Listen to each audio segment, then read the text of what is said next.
Happy Sunday. So, samahan niyo ako guys.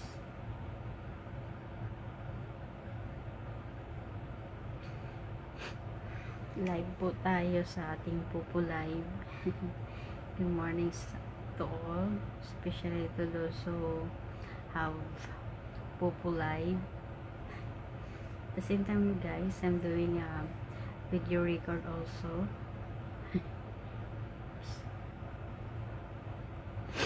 Para sa aking premiere. Sa aking YouTube channel guys, kung sino po ang hindi pa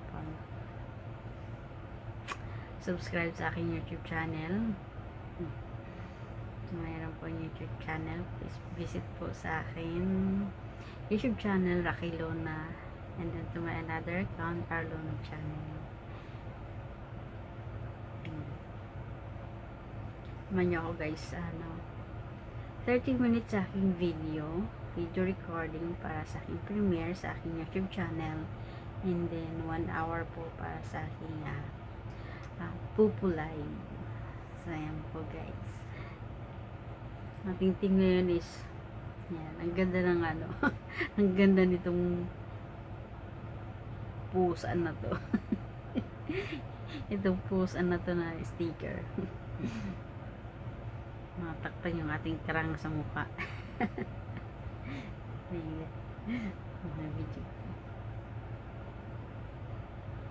Yan, nagmo-multitask tayo guys kasi para hindi sayang yung oras natin, at the same time meron din tayong pang premiere. Alam nyo na, taong bahay ako, hindi ako kasi hindi ako magala ba, at ako'y may dahilan kung bakit hindi rin ako magala. Hindi ma-DO. Isa na doon is walang budget. Trabaho tayong trabaho, walang budget. Walang budget sa pang-DO. Yan tayo eh.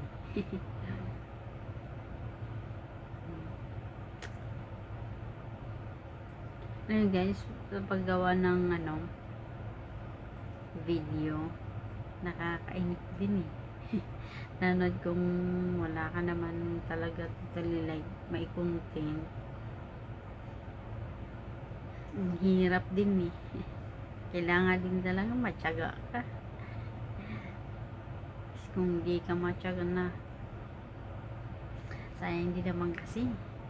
Sayang yung nanood kung sa YouTube alam na kung monetize ka na, sayang din kasi ang hirap din kaya bago ka ma-monetize. Napakahirap, ang dami mo pang pagdadaanan bago ka ma-monetize. Alam naman natin kahit nga sa mga family natin, hindi ganyan nanonood sa mga ina-upload nating video. I'm sure 100% about it na based on my experience na lang sa aking side. Hindi ko lang alam sa iba, pero sa akin nun ka wala manunood. Although naiintindihan ko rin naman kasi syempre yung lalo kung mga kinokontent ko is wala naman, aminin ko na lang, wala din naman kasing kabuluhan. Kumbaga hindi ba, wala bang exciting, hindi ayang panoorin. Kumbaga hindi, unlike sa ibang mga content creator na hindi boring, kahit maiksi man lang yan na video or mahaba, yung kumbaga hindi boring panoorin, kaya nag-i-stay talaga sila, kumbaga nanonood talaga sila. Tayo as a content creator, gaya lang kasi. Ayan, tiyatsaga lang kahit mahirap, ganun talaga. Kumbaga gaya nga ng kasabihan, kung wala kang tiyaga is wala kang mapapala.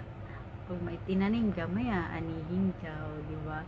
Kahit matagal man yan, malay mo kahit isang video lang mag-viral yan, diba?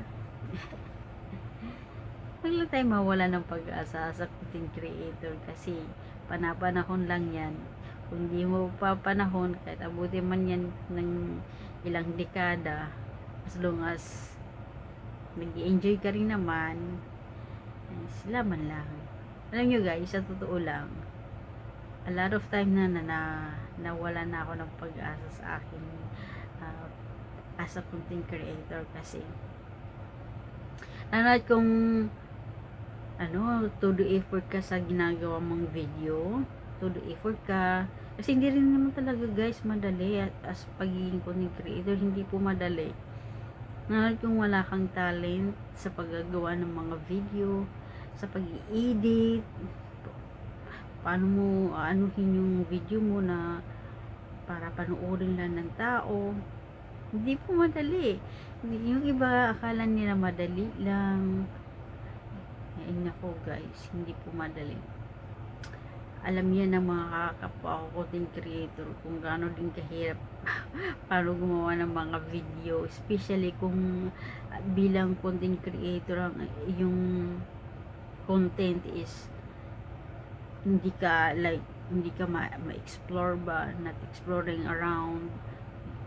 Tapos kung content creator ka, nasa bahay ka lang, din wala ka pang kasama para sa yung paggawa ng content, unlike the other vlogger na kahit nasa bahay, home base sila, pero may mga kasama sila na kumbaga as a team na gumagawa ng video para magpanoorin ng tao na maging kaaya-aya.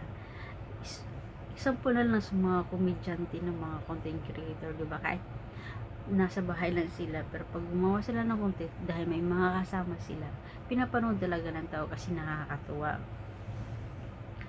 Yan kung ikaw na content creator ka, kahit home base ka, tapos wala ka din kasama, and then mag-isa ka lang, tapos wala ka pang talent sa paggawa ng mga content, ay nako, understandable na talaga guys kung bakit walang ganang nanonood sa mga video.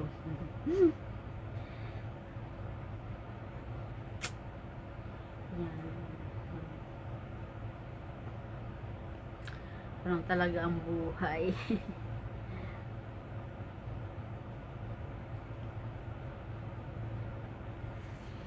Minsan talaga nakakainip din gumawa ng video.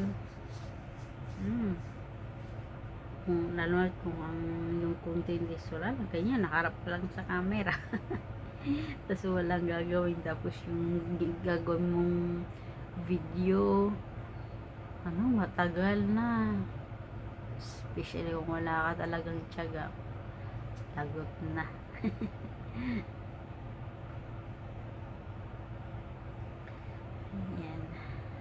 Yan talaga life.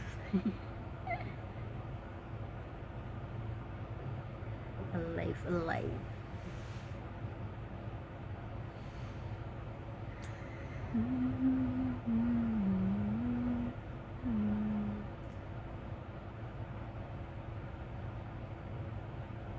Most of the time aking mga video, kung hindi pagluluto, mukbang, yun lang din naman kasi ang madalas kong may upload, madalas ko din magagawa.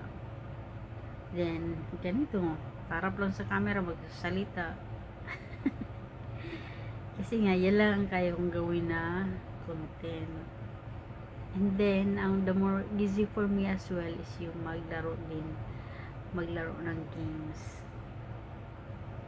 Yan, maglaro ng games and then record, tapos i-upload. Yan. Pero as long as possible, kung makakagawa tayo ng content ba na makapag-multitask tayo, yun na lang gawin natin guys, kasi sayang din yung oras especially kung isa kang OFW na may work ka. Bawat oras mo is mahalaga, kaya kailangan din pahalagahan mo kung paano mo ito gagamitin, paano ka makakagawa. Kasi kumbaga itong ginagawa as pagiging content creator is extra lang to extra lang namin ito na ginagawa. Kasi hindi ito talaga yung aming source of income, kasi aminin man natin sa hindi na matagal po talaga hindi makakabuhay ng family. ang pagiging content creator, lalo kung hindi ka sikat.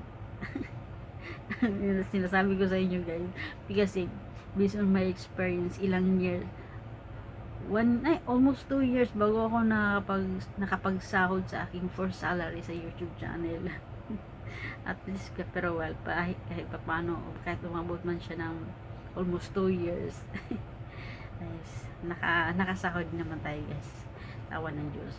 Yun nga lang, marami din ako niyang pinagdaanan, maraming puyat. Sa totoo lang, hindi worth it yung mga puyat din eh. Hindi worth it yung mga puyat na ginawa ko, yung mga effort ko sa mga almost 2 years na yun. Tapos yung sa sinahod ko, hindi worth it. Grabe. Kaya lang, hinahayang din naman ako kung mag-stop na ba ako. Kasi sayang din eh. Grabe talaga yung mga for almost 2 years bago ako nakapagsahod sa aking YouTube channel. Alam nyo ba guys, yung first salary ko 6,152 for almost 2 years. Jesus. Hindi naman sa discourage ko yung mga mag-uumpisa pa lang, no, kasi hindi naman tayo pare-parehas ng kapalaran. Kasi nga, gaya na sinasabi ko, based yan sa iyong mga content.